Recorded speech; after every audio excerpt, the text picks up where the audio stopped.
All right. So this is KGS. Thanks much on initiative, AlterCOP, for having me. I'm going to share with you about electronic waste in Singapore today. That's the climate of it. A little bit about us, KGS. Share about some case studies, some stories we have done, initiatives that had worked and why we think it worked, and also moving forward what we're trying to do. So start with Singapore today. So today, I think it's a good thing that we have a EPR scheme, Extended Producer Responsibility Scheme. I've shared before, it's something that is 0 to 1. 0 to 1. We didn't have that before. So technically, there wasn't any e-waste, official e-waste bin out there for public to dispose. Now we have. So this was 2019's data. If you can see, it's 60,000 tons e-waste generated every year, and only about 7% is recycled.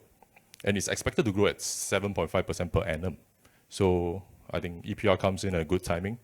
And it comes in this form, a white box. At most retailers, huge shopping centers, you'll see them. It's kind of convenient if you are staying nearby or working there. Part of the PRS operators' mandate is also to educate the public, and this is the infrastructure they have put in place.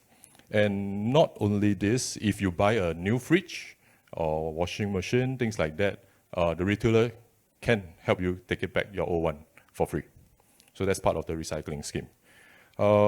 Some worrying news is that UN is saying it's growing fast, 5 times faster than what we all thought so. And brings this back to us, a little bit about KGS. So we hope, and we want, and we strive to be the answer to the e-waste question. So how do we do that? So we started out pretty small. To now, we have about 20 staff, quite a big warehouse to do the collection, sorting, dismantling, refurbishment, things like that. So we hope to be a holistic recycler. We always say that anything that runs on electricity, we can recycle. And we are striving to do that more and more in-house. Yeah.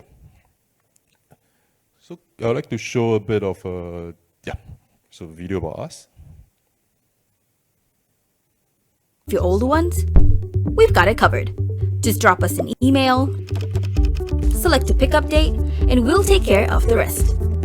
Our GPS-tracked truck will make its way to you, guaranteeing secure collection and safe disposal of your electronics. With this peace of mind, it's over to our recycling facility, where the sorting gets started.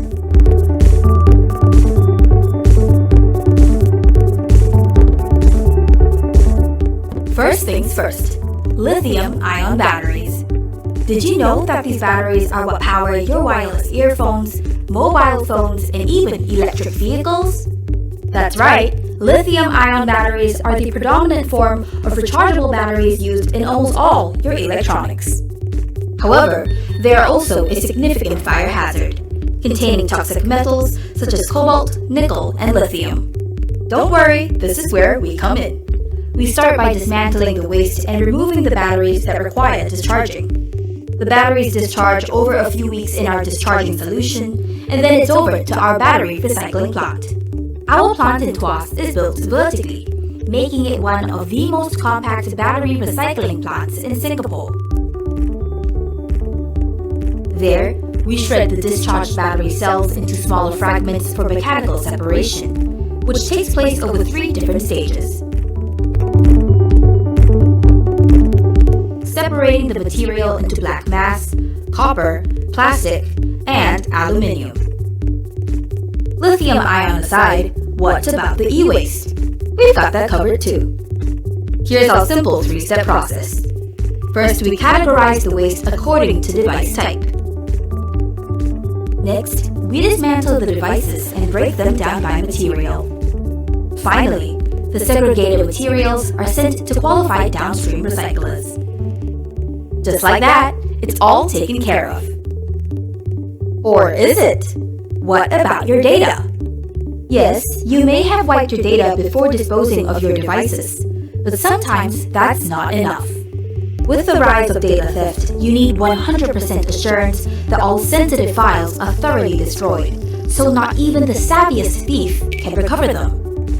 That's why KGS always goes the extra mile for maximum security. We provide two professional destruction methods. First, data destruction.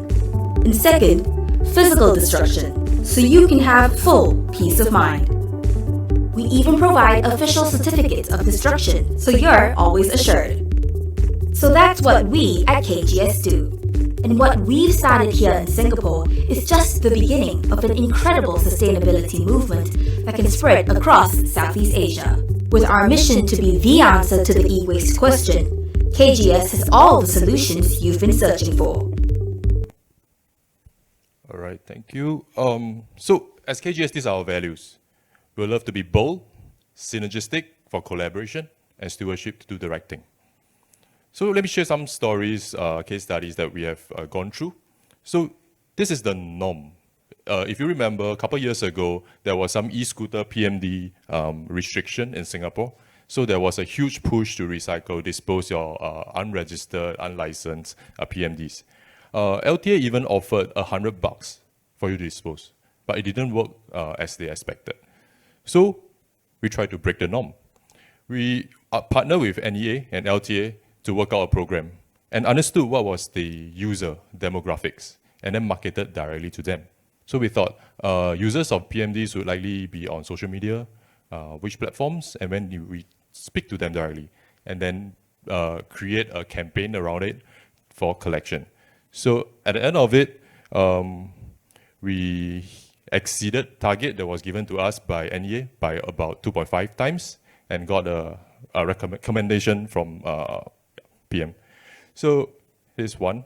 Next, so as KGS, we are a B2B e-waste recycling company predominantly. So we serve large areas of, a large number of commercial buildings all over Singapore, especially in the CBD area. So we also curated a different type of recycling program. Most of the times we will wait for, normal recycling companies wait for customers to make a call or write in for inquiry. But we reach out actively to buildings owners, building managers to curate program for their tenants and actively engage them on a regular basis for recycling. And we see a huge increase in recycling rate because of that. So just now I mentioned about e-waste bins. There we also worked out a program with NEA, Alba, the current PRS operator, to help them collect more. There was an issue because there's been separation between regulated and non-regulated e-waste. So show of hand, who knows what's regulated, what's not? Remy, all right. Okay, so most of us don't, right? So that's where we thought we partner up. So that's where the synergistic part and be bold to put up bins out there to help with the non-regulated part of things. And then we worked out our logistic backend with the PRS, the Alba, to route some of the regulated e-waste to them, and we help them recycle the non-regulated headache of them. So through that, we do have some coverage over Singapore. You might see some of our bins out there together with the Alba bins. So, but rest assured, we have aligned our messaging together with NEA. So any bins can take any e-waste. Yeah. So that makes things easier. So once things are made easier for user, recycling rate, we think should go up together. So through this program, we recycled this much, 150 tons, which is about 750,000 phones, to put things in perspective. Yeah, on the topic of synergy, we also work with large waste collectors all over. One such example is AlterCOP. We created a closed-loop partners. We are one of the partners for e-waste. They have the others for a different waste stream. And we work closely, also reach out to schools to increase recycling because we think there is a good touch point. Everybody will send their kids to school, and that's where a good avenue. You might as well bring your laptop or phones there for recycling. Okay, so this is something new. This is the bag you see with you on the chair. This is a result of a survey we did. So we surveyed our friends and the public. So the bins out there, Alba, e-waste bin, PRS is there. Why are you not recycling? So most of the answers comes with not that convenient, and then they worry about their data. So there is a gap time between when they deposit into the bin and to the collector collecting. And there might be dumpster diver picking up from the bin. So we created a take-back program. This is where you could fill up the bag, go to the nearest pick locker. So pick locker is an IMDA initiative. There's yellow lockers you see around HDB areas. So it is said that it's not more than 350 meters from each public housing. So 5 minutes walk, maximum.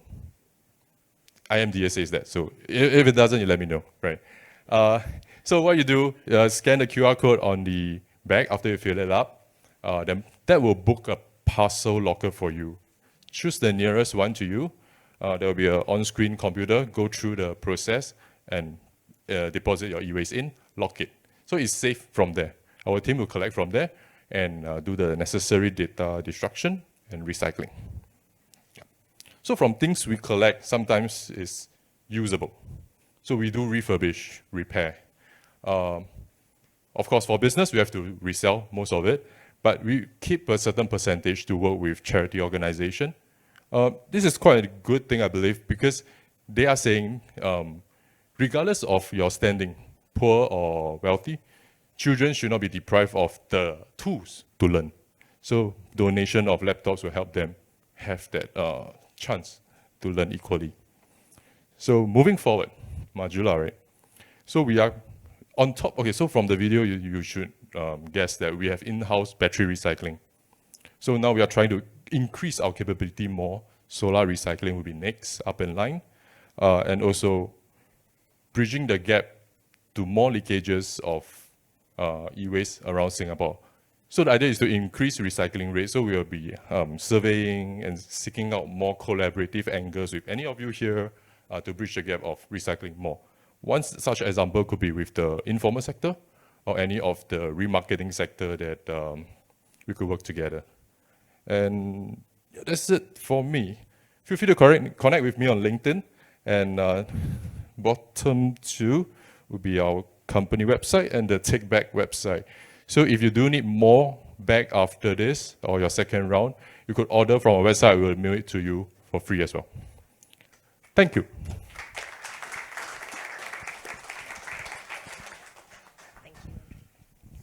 Thank you very much. Is there any question in the audience? Yes, I'm coming to you. Right, thank you. My name is Han Zong. I think belong to the community that you talk about, that dumpster dives. So we are from the Freegan Collective. Yes. So so thank you for what you're doing. I mean, from the Freegan perspective, if you're following, all the waste hierarchy, yeah, I think it's great that you are trying to repair some of the stuff. So I'm just curious, from those waste that's being put into these bins, is there a way for the givers to indicate whether these things are actually still usable, perhaps? I mean, does it, what I'm trying to say is, at what point can any stakeholder identify that these things actually are usable so they can be rediverted for repair? So it reduces the cost of identifying which ones are still usable or repairable. You follow me? I guess for the user who puts it in would know best what That's was right. the Yeah. issue, So right? can we empower them to indicate by any way, so there's some steps that they can have information about, instead of directly choosing recycling, maybe there are other choices as well. Yeah, either with a sticker or something. I don't know. I'm just thinking aloud. I'm sure Carousell will share more later on reselling. But yeah, I mean, if you know your device is working, there's always opportunity for direct remarketing. Right. If you don't, then someone else can sell it to someone to do the repair, like a mobile shop, things like that. So only when all else fails, kind of go for recycling or whichever is most convenient for you. Don't know if I have a good answer for you, but back end we do have a diagnostic tool to see what's what and if it's so-called worth repairing. If the cost of repair more than what you can sell, then it doesn't make sense. Make sense? Yes. Yeah. So have I answered your question? Yeah, in some way, but we can talk some. Yes, please. But if you can indulge me, another question is, Sure. for this bag, may I know what's the purpose of it and the choice of material? LDPE. Yeah. So and why this recyclable. choice? Okay. Because it's recyclable. Then we have recyclers, plastic recyclers that we know will be able to take this once this route back to us. So yeah, so did I answer that? So the use of it is for you to insert your e-waste in.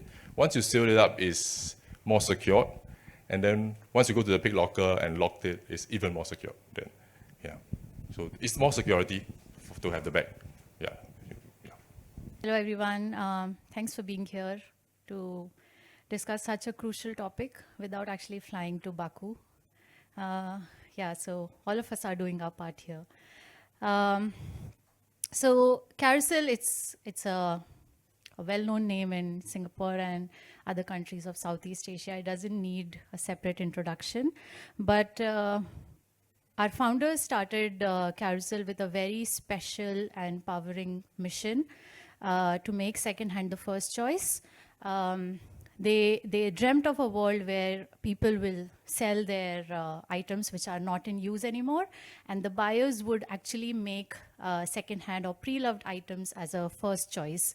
So it was a very powerful mission with which they started 12 years back, and I think 12 years now, we are one of the leading platforms for secondhand in the whole of Southeast Asia.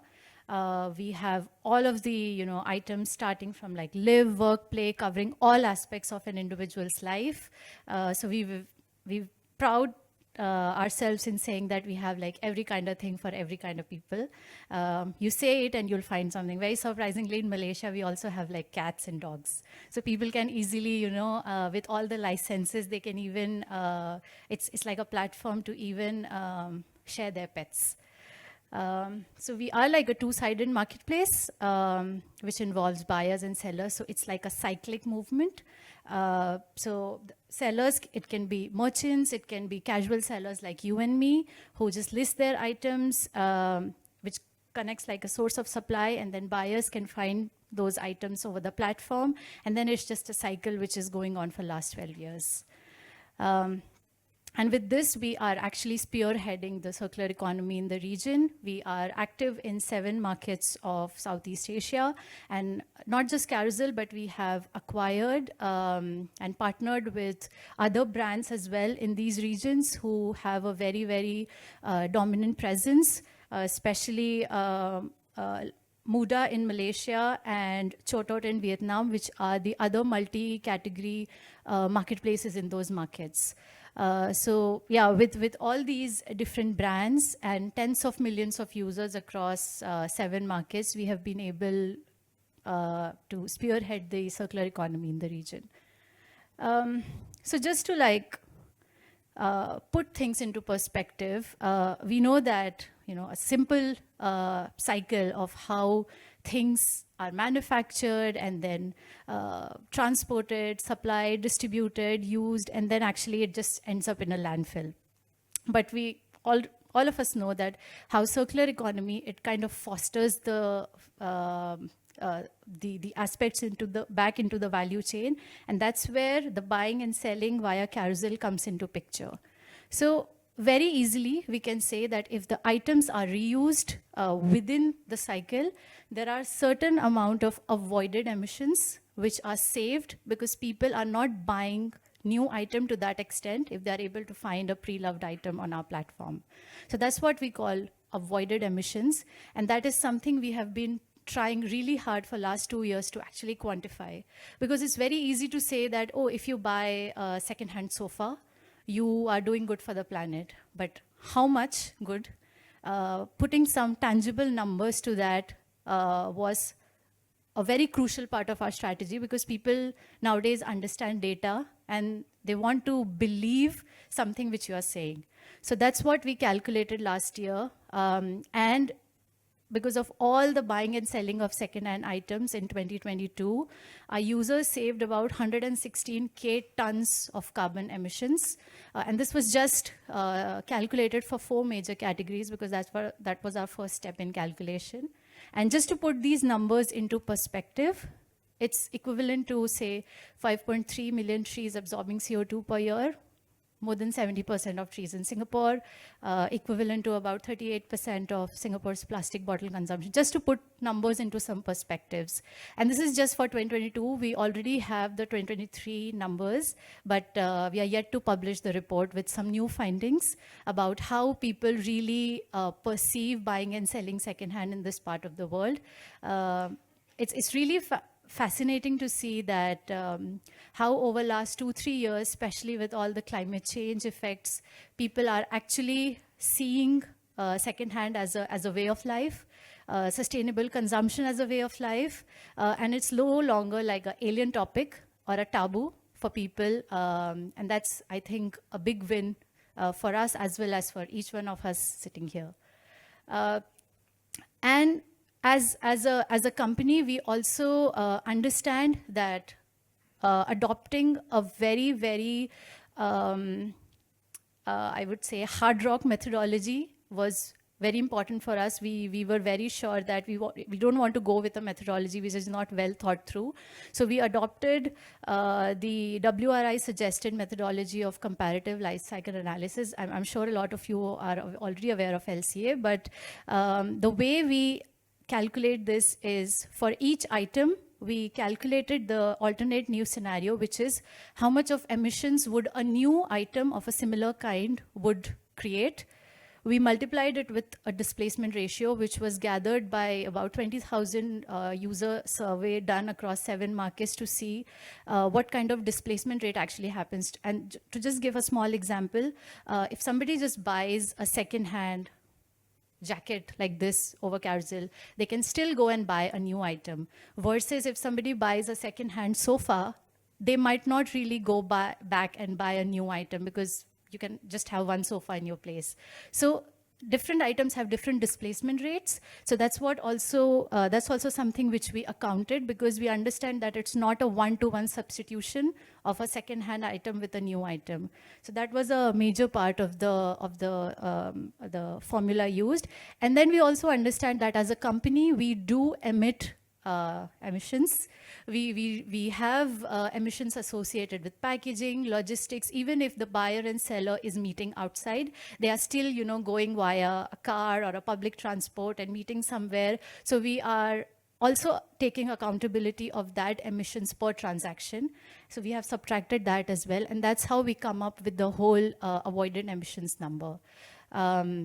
Any questions on this? I'm happy to answer it after this, but this is something which we have put 2 years worth of our energy and bandwidth. We also had President Thaman come onto our office when we launched this methodology and report back in December 2022, and soon we'll have another report launching end of this year. So as a next step in this new decade of ours, Carousell is no more just an online classifieds marketplace. We are bringing, or I would say we have already brought in the re-commerce features, which we feel is gonna change this whole landscape. We want to increase the platform trust for the buyers, as well as decrease the hassle or reduce the hassle of selling by the sellers.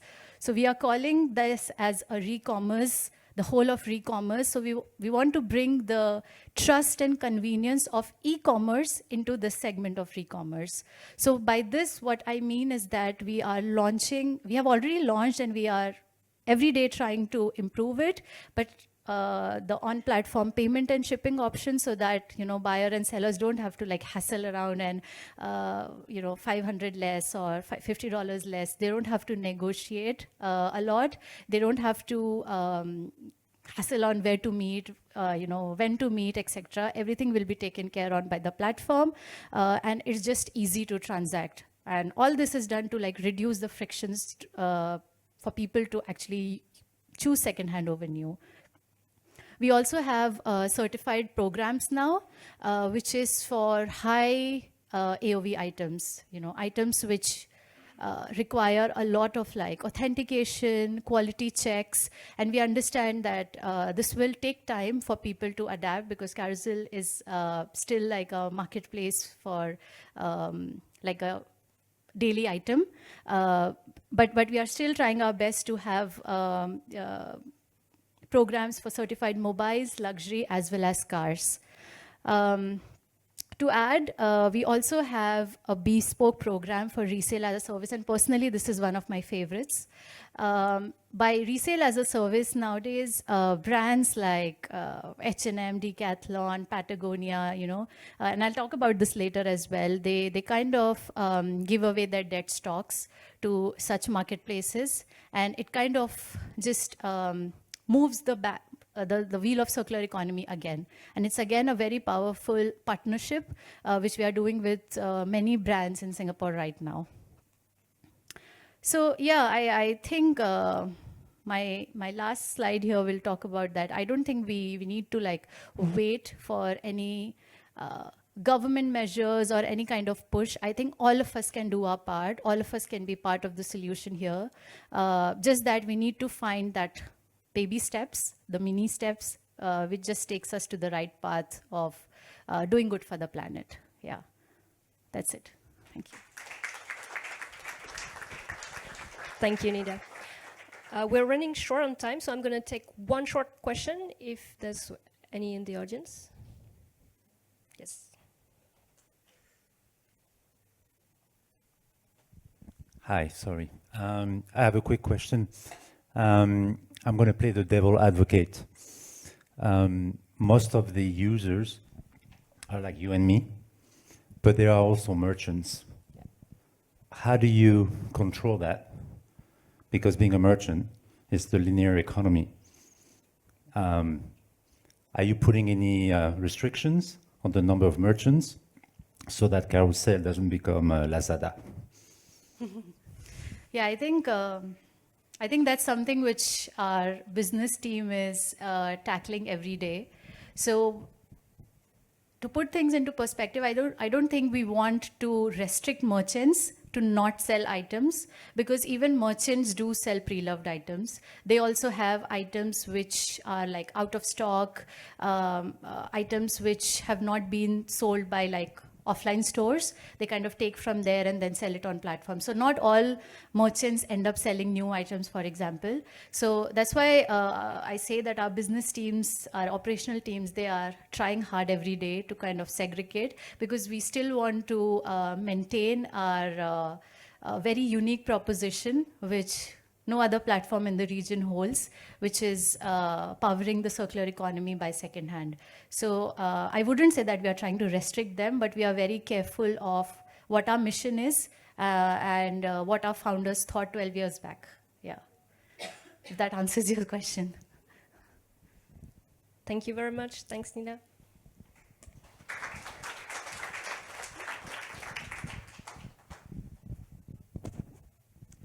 Okay, let's start the panel, but for that, I'm going to invite Lieke, who is going to be the moderator. Lieke is in charge of circular strategy and innovation at Innoboost. I'll let you quickly introduce yourself and invite the speakers. Thank you, Lieke.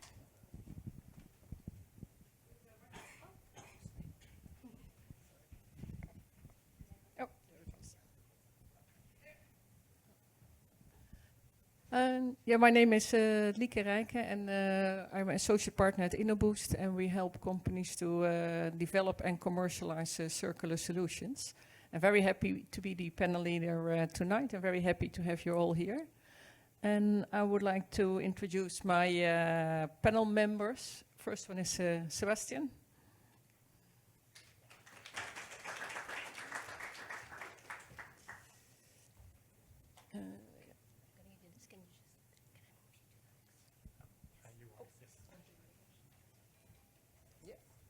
We do a little shift here. Next one, we already saw her, Nida from Carousell. We have Andrew from KGS. Chyi from the Singapore Fashion Council, yes. Yeah. And Ashish from OLIK.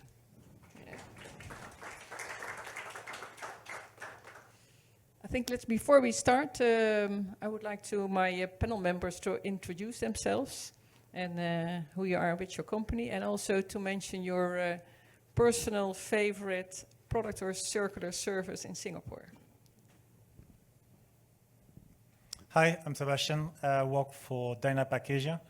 It's a packaging company producing plastic products, more than 100,000 tons, so don't be shocked.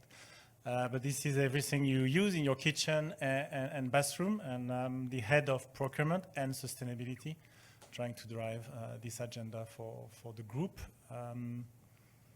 My most circular service? Your I think Carousell. Yeah.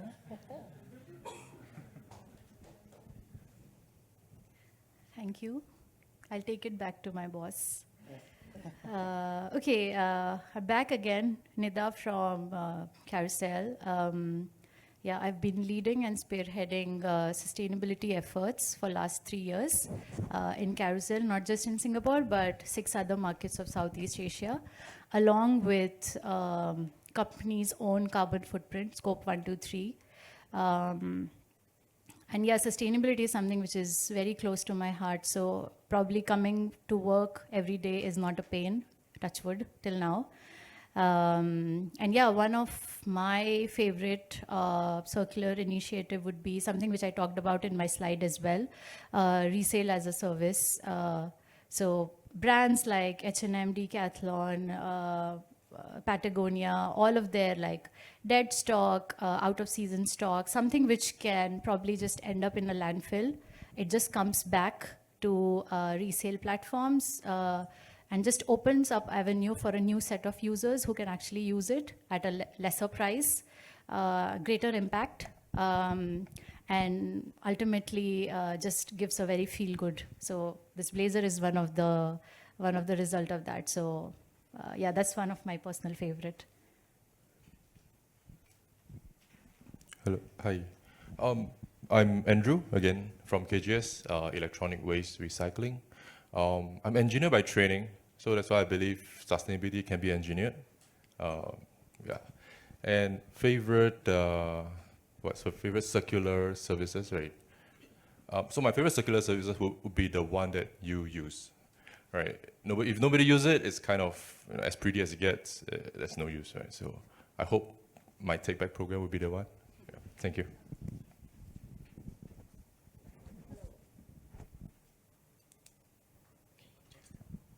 Hello, hi, good evening, everyone. My name is Chyi. I'm HC from Singapore Fashion Council.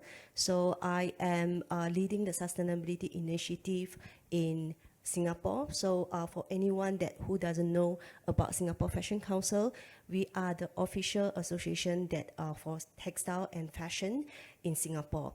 So we have a very ambitious vision whereby we hope to position Singapore as a vibrant Asian hub for responsible fashion. So this is about Singapore Fashion Council, and about myself. I'm an engineer by training, a marketer with more than 20 years of experience in B2B marketing, and also right now upskilling myself into sustainability. And sustainability is something that is really touched to me as well, because I'm having 2 kids. So for those who are having kids, we always think about their future as well. What would be the future for them? Yes, so to the question, I actually prepared my answer. It's a long day today. So what is the one circular initiative in Singapore that makes you happy? So we have to give one example. So to me, may not be just one initiative, it's actually the progress that the community here, Singapore here, is actually advancing towards sustainability, especially in fashion. We are seeing more and more alternative business models, rental, reuse, like Carousell, style theory for rental. If you are going for any D&D events, you don't need to buy a full gown at a very high price. Why not just rent a gown from style theory? They are not sponsoring me. So I'm just thinking like there are many more alternative business models rising today. And with that, other than innovative business model that to encourage the circularity of fashion, we are also seeing a lot of innovation and technologies in recycling as well. So in the past, for fashion, what we encountered many challenges in the past for textile to textile recycling could be potentially because the piece of clothing that we are wearing is a mixed ingredients, actually made by mixed material. And in the past, there wasn't any technology that could actually recycle mixed material. And right now, we have actually many technology that can actually recycle mixed material into PET, cotton, blend into PET, cotton, and able to use it as a raw virgin material. So we are very optimistic, although we are seeing a lot of good, positive things are happening, but we hope all these positive things can be actually accelerated with collaboration and partnership across different stakeholders, that including government. Could they actually, yeah, I can actually share it further. So very keen and look forward to a fruitful discussion. Hello everyone, my name is Ashish. I'm the co-founder of OLIK. We are enablers in this space, and we help businesses to enable circular business models through our software solutions. So I'll be talking a bit about some of the examples, how we have enabled that in Singapore in some of the brands like Decathlon, H&M, IKEA that we have worked with, and how we have helped them walk down that path. My personal favorite for Singapore I wouldn't put something very huge, but just a very conscious effort that I have observed. It could be by councils like Singapore Fashion Council, or when you go to Orchard or several places and we find those lockers. Maybe some of them are put by organizations like KGS, but essentially encouraging the consumer to walk down that path of sustainability by providing or having a minimum friction. Another example could be a number of fair price stores you all would have gone to, and we see towards the checkout they have a collection bin for lithium-ion batteries, right? So small examples, but a very, very deliberate thought to create awareness without putting in too much money, and also providing the path to consumers to walk down that path. Okay, thank you very much for the introduction. And you already told a bit how your company contributes to circularity in Singapore. So what we like to do, we have some questions prepared, and I think it's a nice addition to the fantastic program we had today. We had a very nice story from Hughes, for example, who explained us how you can reuse your bowls and your cutlery and mugs instead of buying single one packagings. We had from Decathlon a very nice explanation about how they repair and resell and reuse all kinds of bicycles. There was an update about all the regulations about waste in Singapore. So a super interesting and very broad program this afternoon. And this evening we would like, with some questions or statements, give a bit of further deepening of those topics. And the first actually question we would like to talk about is about consumer behavior, because that's also what we heard a lot this afternoon. And actually I would like to make it a bit interactive. And we have a Mentimeter, and I would like you to input there your information. We have the QR code there. And actually my question is, what kind of sustainable behavior do you would like to change for yourself?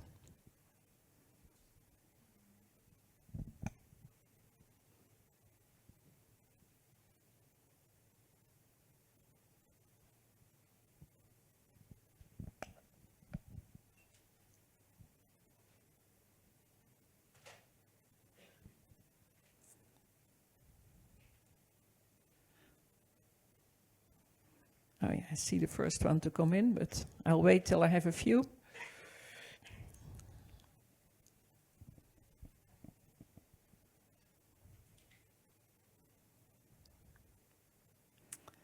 We can't put them on the screen, but later on I will read them out. Oh, let me start. I see what I see here. I see reduce. I think it's a topic we have seen today. I see take public transport, a very good one, because taking a Gojek or a Grab is much more emissions than just taking the public transport. What else? Compost, a very nice one. That's more into the agriculture one. Vegan food, a very good choice. Buy sustainable brands. Do we have corporate food waste? Now, I think I have already more than 30 answers, so it's good to see that there is so much behavior change in this room. But actually, I would like to ask it to the panel. Maybe Nida, may I ask for you the first question? A change in consumer behavior is often an issue in circularity. How does that affect your company, and how do you convince consumers to change their habits?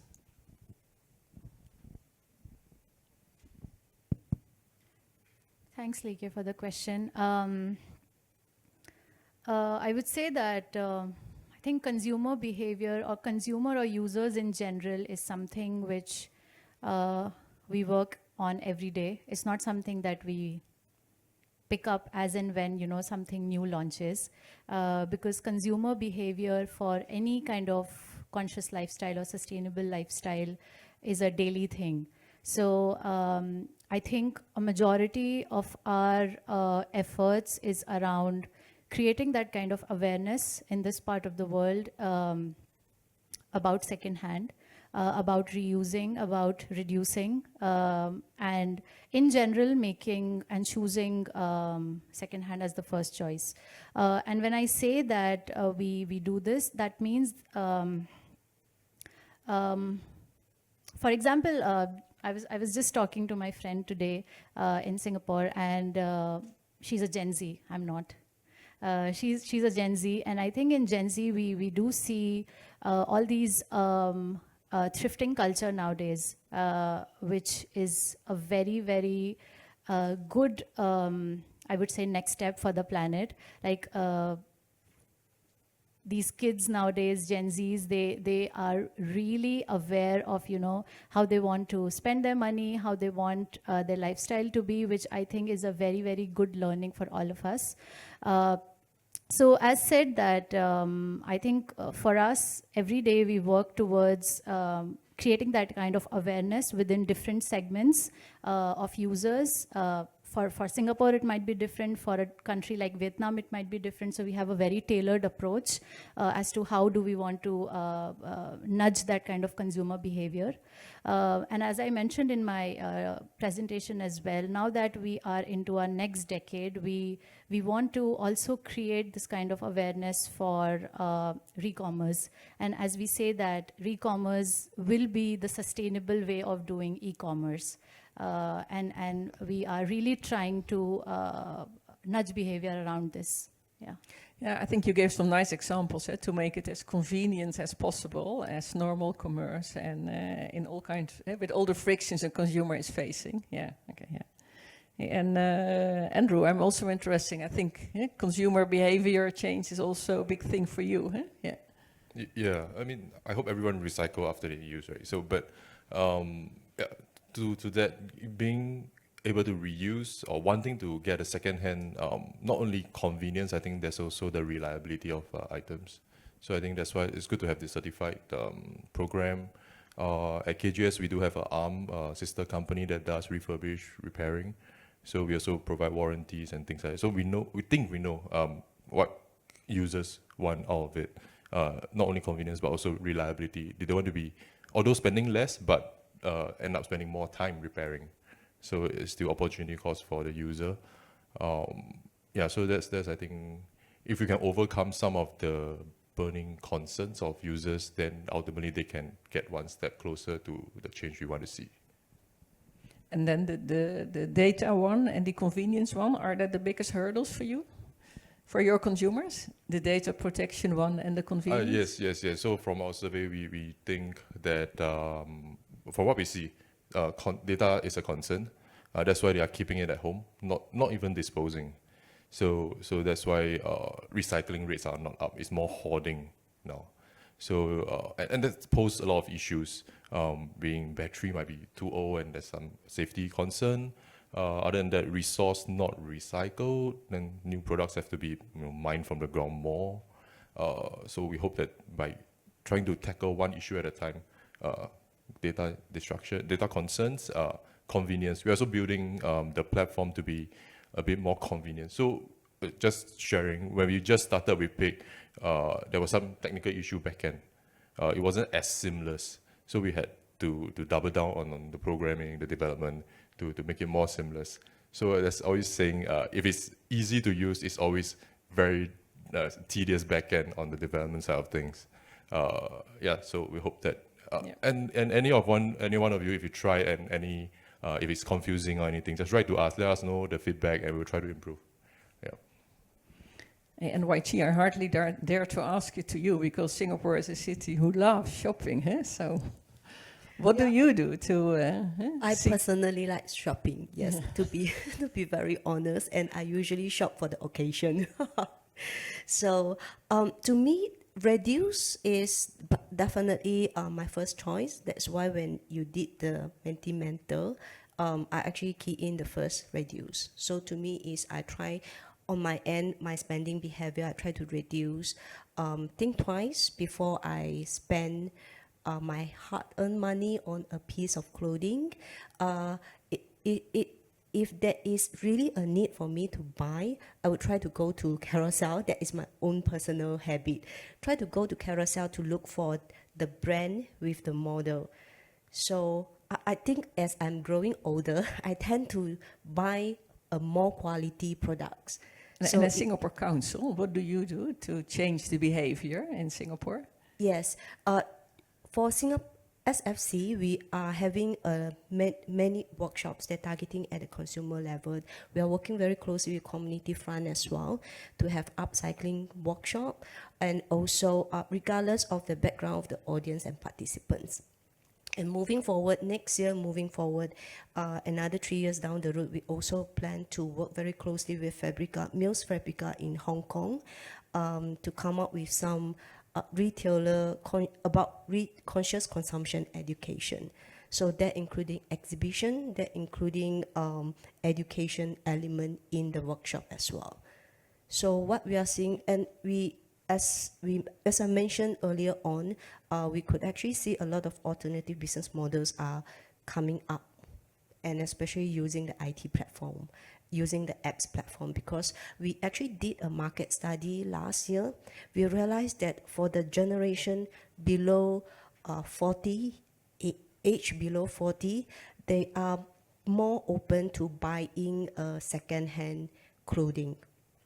So yes, we are very optimistic. The conscious consumption is actually growing among all the consumers. Yeah, thank you. And I heard another nice example, I think, from somebody this afternoon. It was about Kloop was also one of the presenters. They also recycle clothes, and they said it can be a good idea to have students from the high schools to let them do their volunteer work at this kind of initiatives, because then they really can get to know those initiatives by themselves, and it can really also motivate them in a different way. So yeah, it can be nice as well. Yeah.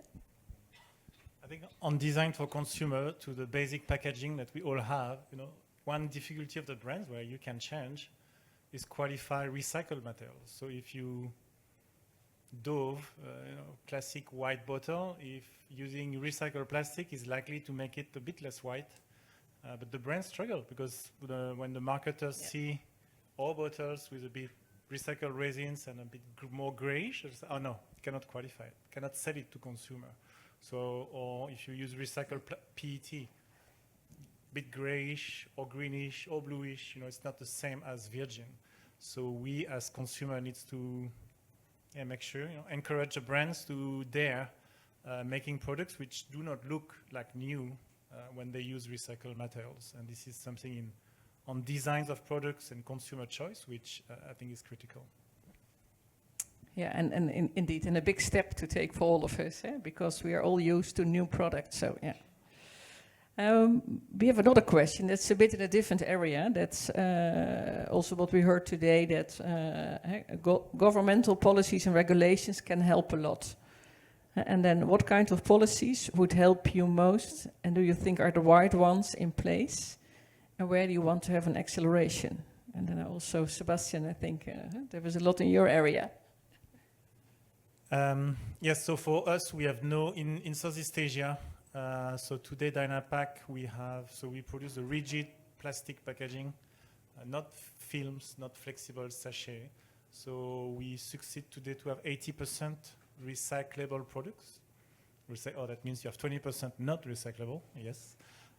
We use 10% recycled resins, which comes at a cost. This cost is partially shared with the brands and the consumer. Now, I think from a regulation standpoint, where it will help us is to level the playing field, because we have a lot of competitors which will not do this. Also, the key brands who are trying to make progress, they may not be perfect. I know Danone, Coca-Cola, PepsiCo are usually, shown like the big polluter, and partially they are, but they are trying to make better. There's a lot of local brands not doing anything. And I'm speaking here carbon emissions, water consumptions, employee conditions, or sustainability as a whole. For us, we support EPR, so the extended producer responsibility. If each companies had strict guidance on how to make packaging, whether it's plastic, aluminum, glass, I think that will help to clarify, like as a consumer, you would want to know that yes, this aluminum glass can be used thousands of times. Obviously, the GHG emission to produce one is much higher than plastic. So pending the opportunity, occasions, location, each material has probably a need.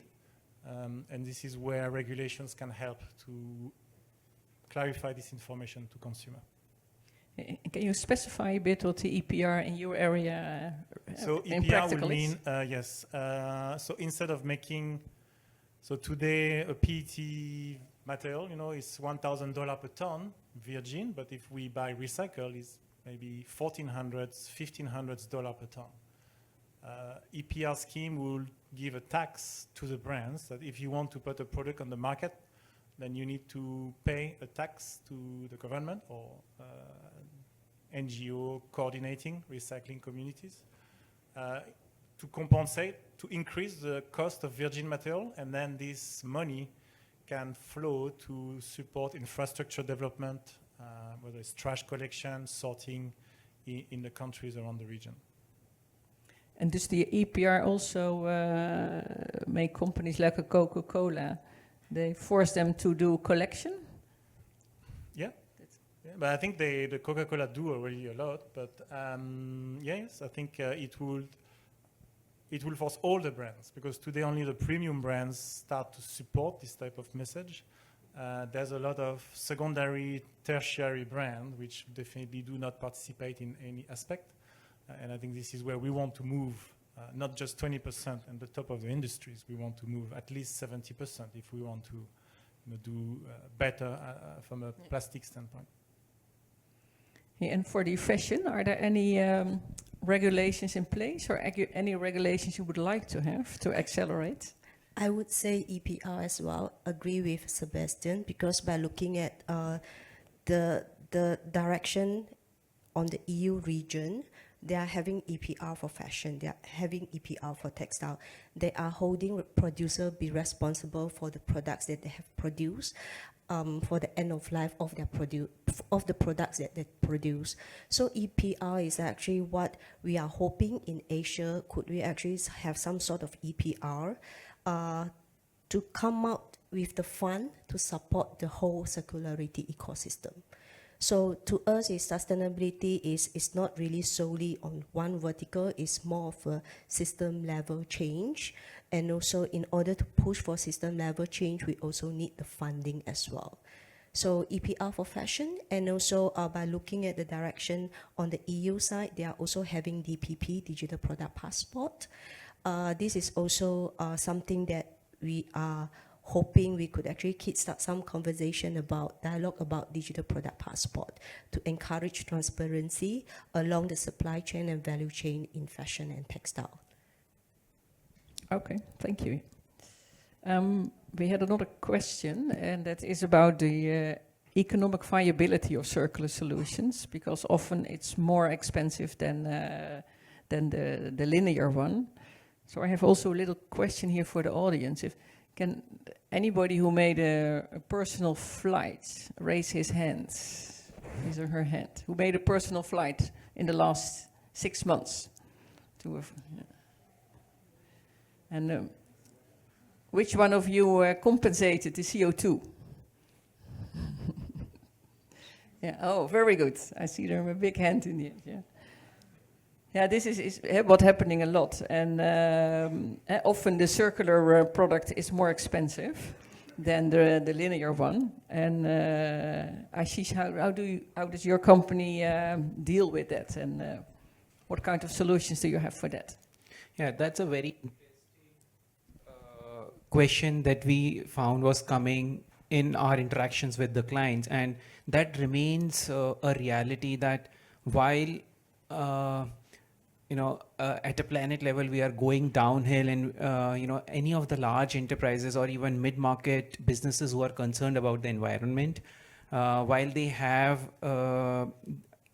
their goal set for 2030, or in some cases they said that even for 2028 we want to achieve these metrics, but a big gap was how to do that profitably within what the P&L allows. And that pushed us to deeply research, deeply understand the consumer behavior as well as what lies in the background. And as I mentioned in the beginning, we are the enablers. How do we help businesses to realistically implement these models? So I'll give a very a live example from Singapore. Earlier in the day, Decathlon also spoke about it, and what we identified that they are as an organization very keen on enabling repairs, and we built it out for them. Then the second question was, how do they encourage, how do they create awareness among customers to rather take a product and use it as on a sharing economy basis if they do not have a frequent use of the product, meaning convincing this customer to rather look for a subscription or rental, even if that consumer can afford to pay a few $100 or extra dollars and just go for the ownership. But in that case, the planet was compromised. So, as we interacted more and more, we identified a gap. Again, let me take an example. Some of us, as we walked down or went to ECP, we would have thought that, okay, we'll go in our car or we'll go by cab and we'll rent a bike directly there. Just use an app, unlock from any wheel or SG bikes. The core question was, these are very capital intensive models. If an SG bike or any wheel has to add next 10,000 bikes in their inventory, it's a capital heavy model. They have to put $2 million on table.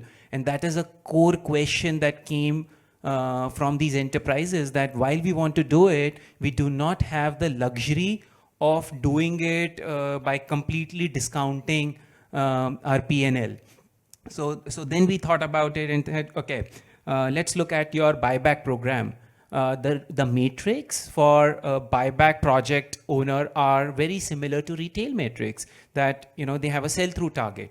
And let's say if a particular product, let's take an example of a bike, if their target is to sell it in 30 days, what if it doesn't get sold in 30 days, right? It's a stuck inventory for buyback manager.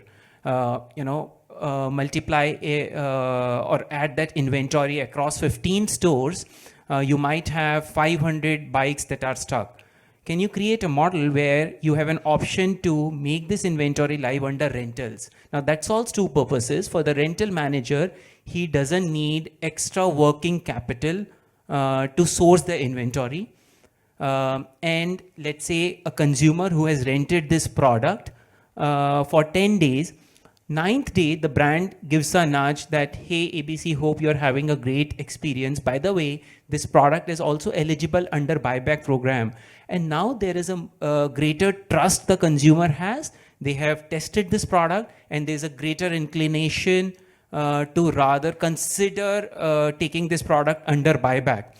These are the kind of behaviors, these are the kind of journeys that we understood and created for these brands, which brings in economic viability, because it doesn't come at an extra cost. And second, for the customer, a very integral part is convenience. It cannot come, we can't just say that we are helping the customers to save these dollars, but it comes by putting in these this much of extra effort. So deeply integrating with supply chain.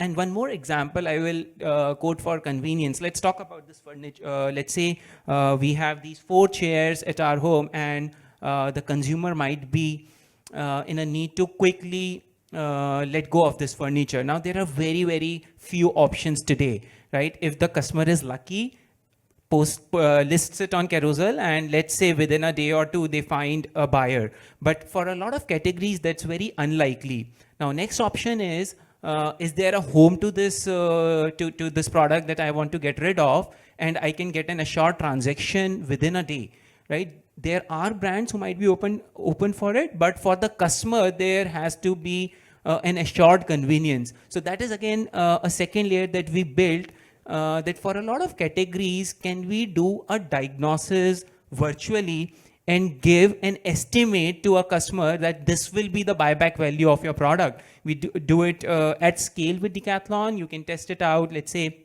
if you go to their website, or even with the partnership with Carousell that they have, we are the boring people in the background, but we help with the online estimate. So that customer is not left disappointed after they come to the store, and while customer was expecting that I can sell this old product for $200, but when they go to the store, they find out, oh, it's only $50, and that just shatters the entire belief. So before they come to the store, they can get an estimate, and then they can take an informed call. So those are the kind of journeys that we empower by very closely understanding the customer journeys, the pain points, and what is there in the business backend. Yeah, interesting to hear. And I'm also interested. How does your business model looks like, and how has it evolved over years? Because I can imagine in the beginning it's quite difficult to earn money as a company and to find value streams. Hello. Yep. So our business model is quite simple. Offer the service for recycling. Main part of our business is B2B for now. So there are free services that we do run a program. So we try to optimize the cost by clustering logistics, and little details like that can save you money along the way. And then from the customer point of view, it seems like, oh, it's a free service. They are likely to take it up. Once they take it up, then we have a chance to upsell. So say data destruction. Some certificate, things like that. Do you have other stuff for us to dispose for your bulky e-waste? Something maybe towards, you need some decommissioning or dismantling. So those are the paid charges that we could do.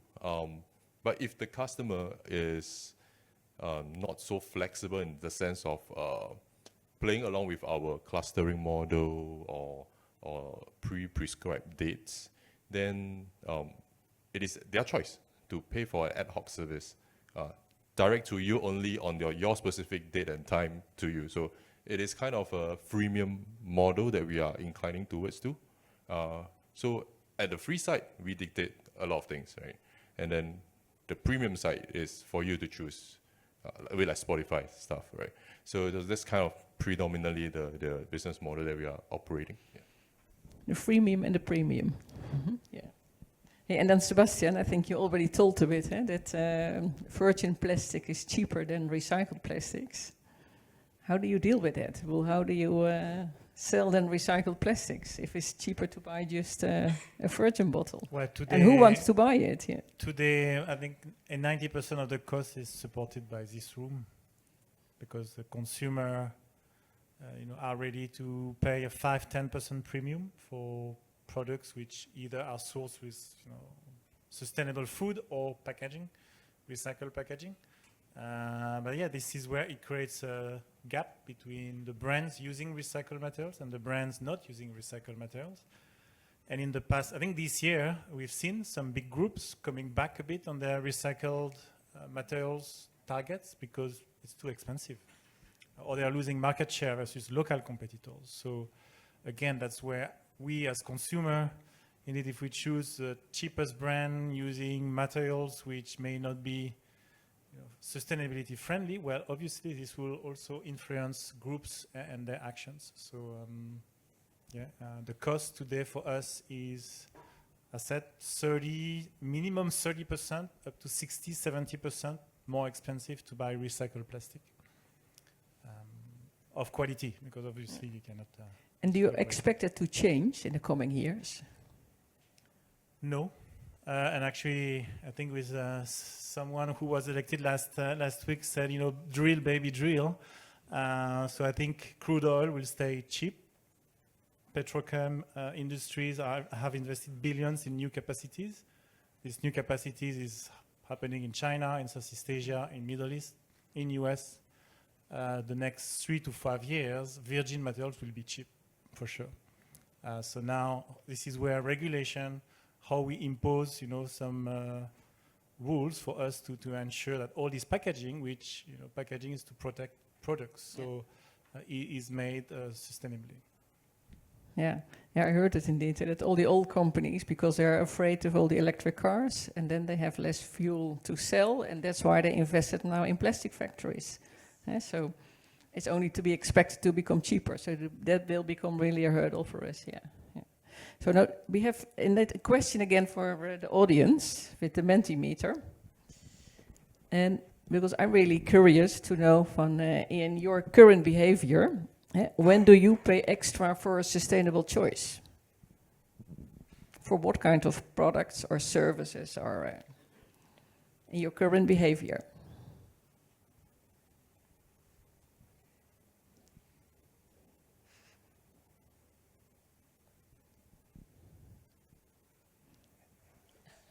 Not available, yeah. Yeah.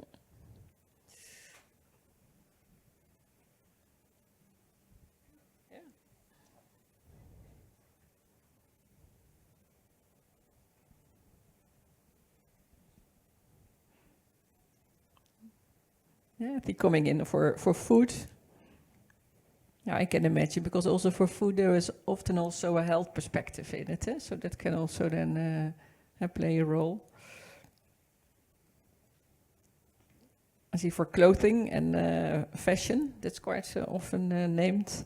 I think we today had a discussion about Jain. Indeed, that's a choice. Would you like to buy there or buy your other brands? I see it here. Yeah. Furniture or lighting. Oh, I find that an interesting one, because that's probably not the easiest choice. Yeah. Because then you really have to know what kind of wood they use and what kind of cotton, but nice to see, yeah. Whenever I have the funds, that's also a very nice answer, because I can imagine that is as well an important element, yeah. And another one also interesting, if there is clear data or explanation. I think that's also a crucial thing in circularity, that there needs to be transparency, a bit also what you said, Andrew, yeah. Okay, that comes actually to our last question, that developing a circular product is not easy, because you have to develop the product with a new value proposition, a new business model, probably new techniques, probably new regulations, so a lot of uncertainties. So how do you deal with that as an organization? And I think, Ashish, that's a question for you. Yeah. Yeah, so I can share this from our journey. 3 years back, we started with the first vertical of rentals. And honestly, we did not have a very clear path on day one that, down the road 3 years later, this is how it is going to evolve. It totally just came from customer's voice. as we sat with them and had deeper discussions on what is the roadmap, what are the next set of pain points we should be solving for. And then from there was born the re-commerce vertical for us. And then, as I talked about, that, when we had just repairs and re-commerce, but, how do we close the entire circularity loop? And that's how we discovered that, we'll need to think of a way to solve for shared economy, rentals, or subscription. So for us, as enablers, that journey is evolutionary. It comes from a very deep understanding of customers' voice as well as what is viable for the business. Now, as we devised the solution around it, the last thing that we found was, because we are a profitable organization, we need to pay our bills, we need to think of our profitability and answer to our set of investors as well as the businesses, be it a Decathlon or an H&M or an IKEA. They also, we figured out, do not have the leverage to do something which as against the fresh product selling is, let's say, a 20 or a 30% lesser profitable. So for us, it was closely knit around how that journey is constituted.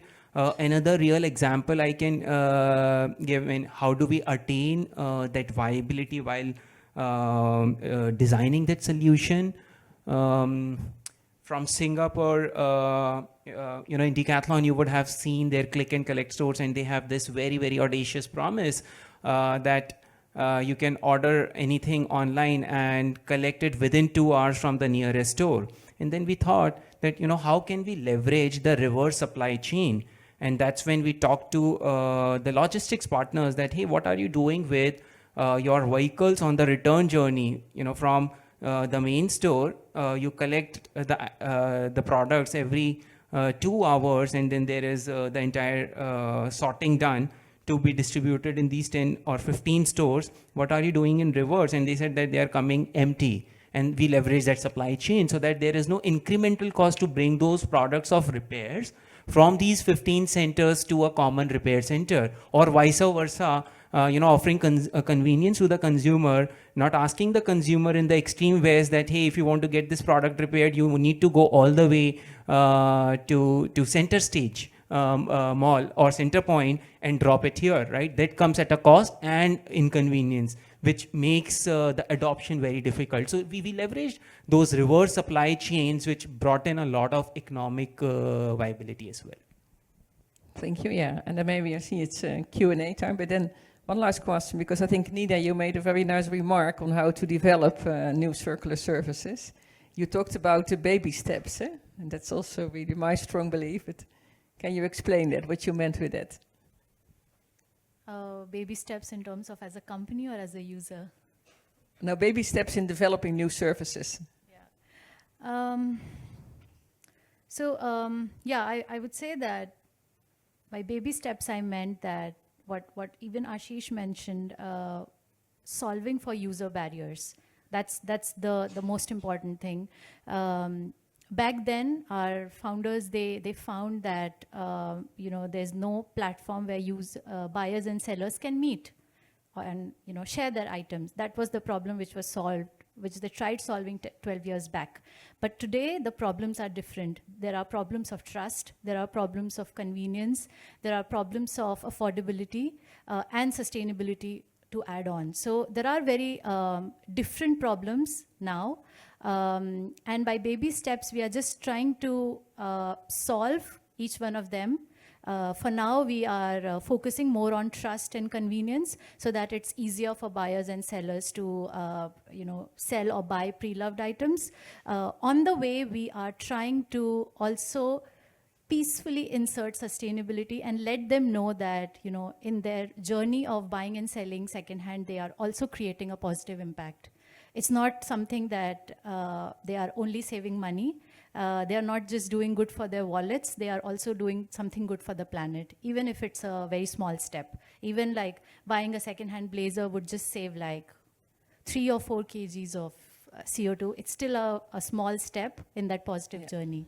So I think that's what I meant that by baby steps is just letting people know in every step that they are doing something good so that they are encouraged to make this conscious lifestyle a daily thing.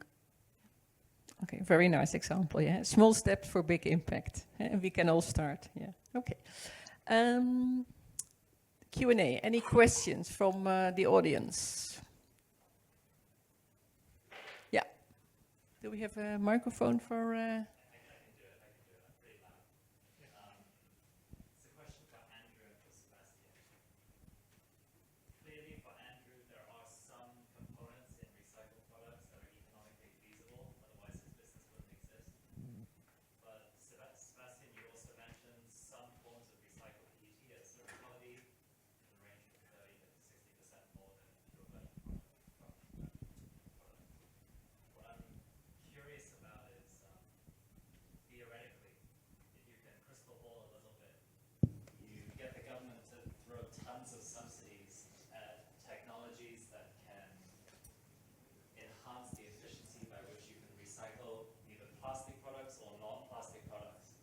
Theoretically, how far can you go?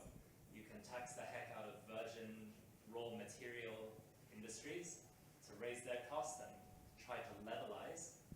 But when, from your experience, crystal balling, are there some things that are really just not worth it to try and make government subsidize to lower the cost of recycling to make it truly competitive with virgin products, or is it always worth it? And then where might that theoretical max be? I.e., theoretically, how efficient can the circular economy ever get? Theoretically.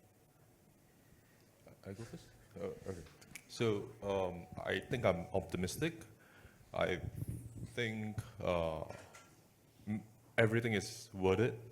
In that sense, every stream is worth it to tax enough to recycle.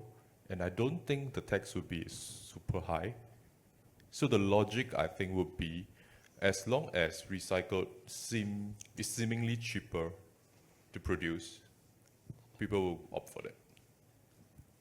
So it could be a mechanism of EPR, tax virgin, or whichever method, as long as consumers see it is more economical to go.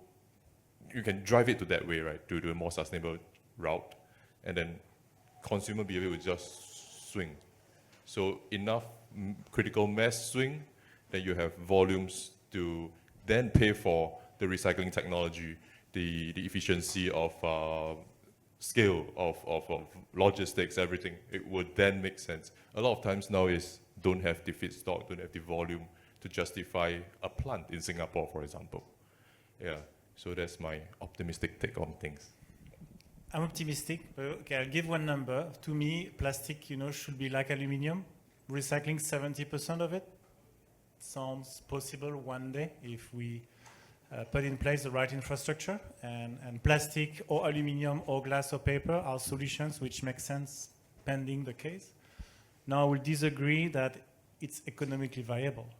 Today, it's not, because we all pay for things with a lot of hidden costs, like carbon emissions. If suddenly you put the true cost of carbon, well, and a lot of products will be much higher. So today we benefit from a lot of product at a discounted rate because we pollute the environment. And it's true for carbon emission, it's true for water, it's true for biodiversity and everything. Plastic, has a low carbon footprint, low water footprint, low land footprint. But yes, if you litter it and it gets trash and your plastic bags is eaten by a turtle or jellyfish, obviously that has a biodiversity impact and plastic pollution on beaches, etc. impact. But I think we don't capture enough the hidden cost of human activity, and I think this is where maybe I'm less optimistic on how we succeed to do it. Yeah. Thank you very much. Good. It sketches the whole holistic picture of it. Yeah. Any other questions? Yeah. I have one. Thank you. So to talk about the optimistic, I can also stand. So we are talking about optimistic and pessimistic, and just I had a question about the. I think you know about the circularity gap report from Ellen MacArthur, saying that it decreased actually from 9% in from 9% in 2018 to now 7%. And I wonder, like we've been talking about consumers and also about downstream, I wonder when are we going to talk about the production and the upstream of how much are we producing, even the EPR. When are we going to really look at how much plastic is going to in the ocean? So we've just looking at that circularity gap going down globally. How do you think? Yes. What is the trend then? It will go up. I think Ellen MacArthur. So we are we were one of the first converters to sign Ellen MacArthur. So I was in Bali with her in 2018. Oh. It went down because there's COVID. I think this industry, to give a basic example, to make a new mold for a bottle, it takes 6 months. To make a new cap mold, it can take 2, 3, maybe 5 years. So I think with COVID, this supply chain is $1 billion. We are speaking 400 million tons of plastic a year. To transform it, it's a lot of efforts, which I think a lot of players are working on, but it takes 3 to 5 years is a standard time. But we don't have time. Well, we don't have time, but it's today the industrial time. I think so we are now at 10%. We were at 1% in 2018 of recycled resins. It's not enough. I think Unilever will report 23%. Some brands will be above 25, 30%. It will go up. Well, I haven't seen the final EMF report, but it's coming in 2 weeks. And I think it's so many efforts are happening that for plastic, it's going up. Now, is it enough? No. Okay. But I think on the global, you can have also some answers looking at the Global Plastic Treaty. They do have some fantastic documents showing that if some policies and recommendations for the Global Plastic Treaty are implemented, we will go from 400 million tons a year of virgin to 250 million. That's the goal for 2040. Yeah, I'm mostly talking about the production because I'm a designer, and looking at all the briefs that I receive from all these brands are going up, and the production is just going so much up that the recycling cannot keep up, and still from 7% to 9% or 8%, it's just, I don't know if that's even feasible. But it is. Yeah. Okay. But this is where we need to move the local brands. Okay. Any other questions? Yeah, there on the left. Yeah.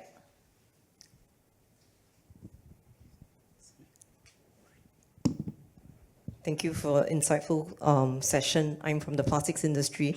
So, Sebastien, I feel you. We are sometimes the public enemy. But to answer the lady's question, I think I do agree that the recycling rate is not moving as fast as production. So I think as a designer yourself, you are in a very critical role where I think Sebastien will agree.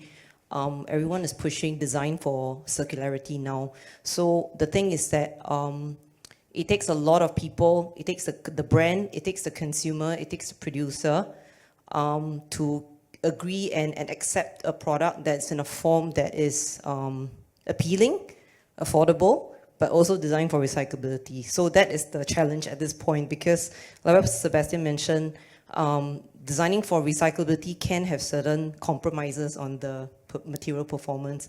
And at this point, consumers also, as I'm a consumer, and I think before I entered the plastics industry, I didn't know what is recyclable or not. So I think that's also the gap. And I also had a question for Ashish, because to Sebastian's point, I think during COVID, e-commerce is the biggest contributor to waste. And there's a lot of single-use packaging. So yourself being an expert in the technology side, do you see requests coming in from brands on how to close the loop on the e-commerce the packaging that's being used for e-commerce? Because I think from what I understand now, there are smart recycling bins in India and China where they run on the AI technology. So a consumer can basically walk up to a bin, it can detect the waste that they're putting in. They are incentivized by a program that they will get certain credits.